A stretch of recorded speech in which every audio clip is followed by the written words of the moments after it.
గౌరీ పూజ చేస్తూ ఉండగా యామిని అయితే హారతి ఇస్తూ ఉంటుంది. పూజ పూర్తయిందని హారతి ఇస్తూ ఉండగా హారతి అయితే ఆరిపోతూ ఉంటుంది.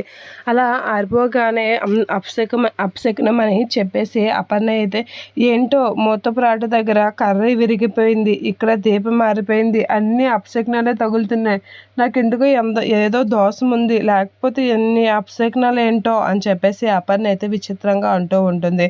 ఇక పంతులు గారు అయితే అవునమ్మా ఈ పెళ్ళి ఖచ్చితంగా జరుగుతుంది అనేసరికి అపర్ణ షాక్ అవుతూ ఉంటుంది. యామిని అయితే అలా చూస్తూ ఉంటుంది.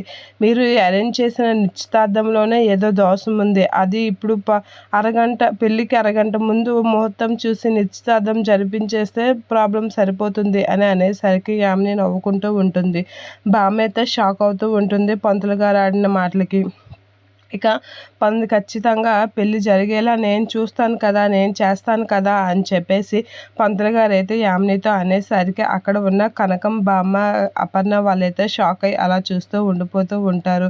మీకు ఏ ఇబ్బంది లేకుండా నేను చూస్తాను, మీకు నిశ్చితార్థం ముహూర్తం నేను పెట్టించి పెళ్ళి చేస్తాను కదా అని చెప్పేసి అయితే అంటూ ఉంటాడు పంతులు. అలా అనేసరికి కావ్య వీళ్ళు షాక్ అవుతూ ఉంటారు. ఇక యామిని అయితే కావ్యతో రాట ఇరిపేయడాలు, దీపం ఆర్పేయడాలు, ఇవేనా నీ ప్లాన్ పెళ్ళి ఆపడానికి? ఇంత చీప్గా ఆలోచిస్తున్నావేంటి? ఇలా జరిగితే పెళ్ళి ఆగిపోతుందని నువ్వు ఎలా అనుకున్నావు అని కావ్యతో అనేసరికి పెళ్ళి తాళి కట్టడానికి అరగంట ముందు ఆయన మనసులోకి నేను వస్తే చాలు, పెళ్ళి ఆటోమేటిక్గా ఆగిపోతుంది. నువ్వు అంతకు మించి నేనేం ప్లాన్లు వేయనవసరం లేదు, నాకు ప్లాన్లు వేసినంత అవసరం కూడా లేదు అని చెప్పేసి కావ్య అయితే యామినికి చాలా గట్టిగా చెప్తూ ఉంటుంది. యామిని అయితే కావ్య కలిసి అలా సీరియస్గా చూస్తూ ఉంటుంది.